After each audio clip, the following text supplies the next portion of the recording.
గత నెలలో aqua India programme జరిగింది.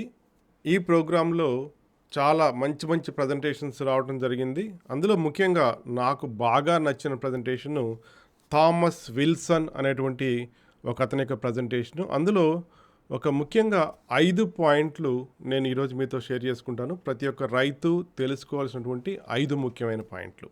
అందులో మొట్టమొదటి పాయింట్ ఏంటంటే 1 డిగ్రీ చేంజ్ ఇన్ టెంపరేచర్, అంటే టెంపరేచర్‌లో 1 డిగ్రీ పెరిగినా లేదా 1 డిగ్రీ తగ్గినా గ్రోత్ రేట్‌లో 8-10% వేరియేషన్ ఉంది అని చెప్పారు. అంటే ఉదాహరణకి టెంపరేచర్ 30 డిగ్రీలు ఉందనుకోండి, అది 29కి వచ్చినట్లయితే 8-10% గ్రోత్ రేట్ తగ్గుతుంది. ఆన్ ద అదర్ హ్యాండ్ మనకి 30-31కి వెళ్ళిందనుకోండి, టెంపరేచర్ పెరిగిందనుకోండి, 8-10% గ్రోత్ రేట్ పెరిగింది అని చెప్పి తెలియజేశారు. రెండో పాయింట్ ఏంటంటే డిజాల్వ్డ్ ఆక్సిజన్ లెవెల్స్ ఎప్పుడైతే 4.13 పీపీఎం కంటే తగ్గుతుందో అప్పుడు గ్రోత్ రేట్ తగ్గుతుంది అని చెప్పి తెలియజేశారు. మళ్ళీ ఈ పాయింట్ రిపీట్ చేస్తున్నాను. డిజాల్వ్డ్ ఆక్సిజన్ పాయింట్ ఎప్పుడైతే 4.13 పీపీఎం కంటే తగ్గుతుందో అప్పుడు మనకి గ్రోత్ రేట్ తగ్గుతుందని తెలియజేశారు. ఇక మూడవది మరియు చాలా ఇంపార్టెంట్ పాయింట్ ఏంటంటే ఈహెచ్పి ఉన్నటువంటి పాండ్లో ఆక్సిజన్ లెవెల్ 6 పీపీఎం అంతకంటే ఎక్కువ ఉన్నట్లయితే దాని ప్రభావం రొయ్యల మీద పడట్లేదు అని చెప్పి తెలియజేశారు. ఆన్ ద అదర్ హ్యాండ్ ఈ ఆక్సిజన్ లెవెల్స్ 5 పీపీఎం కంటే తగ్గింది అంటే డిసీజ్ కండిషన్కి వెళ్తుంది. చాలా ఇంపార్టెంట్ పాయింట్. సో 6 పీపీఎం కంటే ఎక్కువ ఉంటే ఈహెచ్పి ఉన్నప్పటికీ దాని ప్రభావం రొయ్యల మీద పడట్లేదు. నాలుగో పాయింట్ ఏంటంటే పీనియస్ మోనోడాన్లో, అంటే టైగర్ రొయ్యల్లో అమ్మోనియా లెవెల్స్, ముఖ్యంగా అన్అయనైజ్డ్ అమ్మోనియా అంటారు, NH3 లెవెల్స్ 0.21 పీపీఎంకి రీచ్ అయినప్పుడు వాటి యొక్క పెరుగుదల 5% తగ్గింది అని చెప్పి తెలియజేశారు. ఇలాంటి పాయింటే ఇంతకు ముందు ఒక ప్రజెంటేషన్లో గ్రెగ్ బ్రౌడీ అని చెప్పి హ్యాచరీలో చెప్పడం జరిగింది. హ్యాచరీ ట్యాంకుల్లో, ఈ పిఎల్ఆర్టీ ట్యాంకుల్లో అమ్మోనియా లెవెల్స్ ఎక్కువగా ఉంటే వాటి సైజు తక్కువగా ఉంది, అమ్మోనియా లెవెల్స్ తక్కువగా ఉంటే వాటి సైజు ఎక్కువగా ఉంది, పిల్లల యొక్క సైజు ఎక్కువగా ఉందని చెప్పి తెలియజేశారు. కాబట్టి అమ్మోనియాకి గ్రోత్కి డైరెక్ట్ సంబంధం ఉంది. హ్యాచరీలో ఉంది, అలాగే ఫామ్లో కూడా ఉంది. ఇక ఐదవది అతి ముఖ్యమైనటువంటి పాయింట్ ఏంటంటే నైట్రైట్ లెవెల్స్ కనుక తక్కువగా ఉన్నట్లయితే రొయ్యల్లో డిసీజెస్ తక్కువగా ఉన్నాయి. నైట్రైట్ లెవెల్స్ ఎక్కువగా ఉన్నప్పుడు రొయ్యల్లో డిసీజు ఎక్కువగా ఉందని చెప్పి తెలియజేశారు. కాబట్టి వీటి ప్రకారం మనకేం తెలియజేస్తుందంటే ఆక్సిజన్ చాలా ఇంపార్టెంటు. ఆక్సిజన్ 6 పీపీఎం అంతకంటే పెంచుంటే ఏహెచ్బి ప్రభావం పడదు. 4.13 పీపీఎం కంటే పెంచుంటే గ్రోత్ రేట్ తగ్గదు. రెండో పాయింట్ అమ్మోనియా లెవెల్స్ 0.21 పీపీఎం కన్నా కూడా NH3 తక్కువగా ఉండాలి.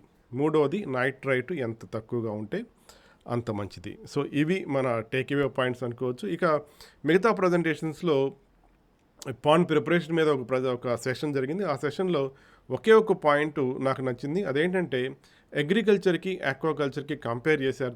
తను ఒక ప్రశ్న అడిగారు, మీరు ఎవరైనా ఒక అగ్రికల్చర్ రైతుని చూసారా? ఎవరైతే ఆ పొలాన్ని దున్నకుండా విత్తనాలు వేసిన రైతుని మీరు చూసారా?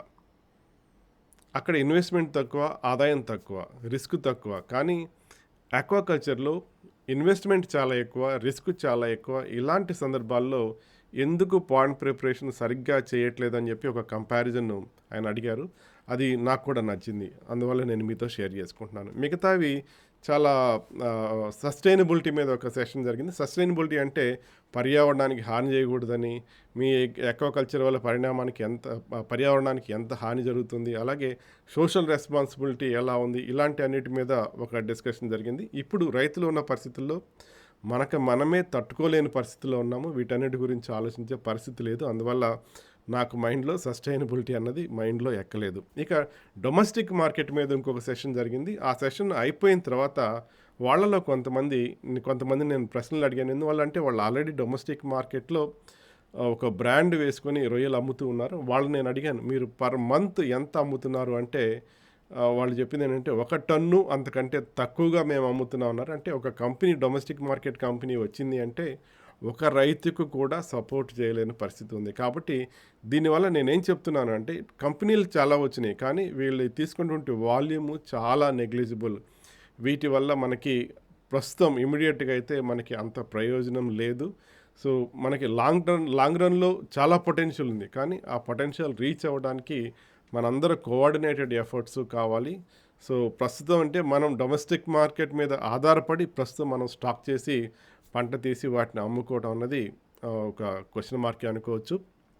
ఇక పోస్ట్ హార్వెస్ట్ హ్యాండ్లింగ్ మీద ఒక మంచి సెషన్ జరిగింది. ఆ సెషన్ పైన డాక్టర్ సనాబ్రియా అనే అతను పెస్కనోవా నుంచి వచ్చున్నారు. ఆయనతో నేను పర్సనల్‌గా ఒక వీడియో చేశాను. ఆ వీడియో మన ఛానల్‌లో ఉంది. అలాగే టైగర్ రొయ్యల మీద ఒక సెషన్ జరిగింది. ఆ టైగర్ రొయ్యల్లో కీ ప్రెజెంటర్ ఐజాక్ కోకిలగడ్డ గారితో మన ఛానల్‌లో ఒక వీడియో చేయడం జరిగింది. అలాగే నర్సరీ మీద ఒక సెషన్ జరిగింది. ఆ సెషన్ మీద కూడా మనం నిశాంత్ రెడ్డితో ఒక ఇంటర్వ్యూ మన ఛానల్‌లో చేయడం జరిగింది. ఇవి ఆక్వా ఇండియా క్లుప్తంగా చెప్పుకోవాలంటే. ఇంకోటేంటంటే హ్యాచరీ గురించి టచ్ చేయలేదు. ఎందువల్లంటే హ్యాచ్ ఇండియా అనేటువంటి ఒక ప్రోగ్రామ్‌ని సెపరేట్‌గా చేసి దీనికి ముందుగానే పెట్టారు కాబట్టి హ్యాచరీ గురించి ఆక్వా ఇండియాలో అసలు డిస్కషనే రాలేదు. ఇది ఆక్వా ఇండియా ఇన్ బ్రీఫ్. మరియు మీరందరూ తెలుసుకోవాల్సినటువంటి 5 ముఖ్యమైన పాయింట్స్.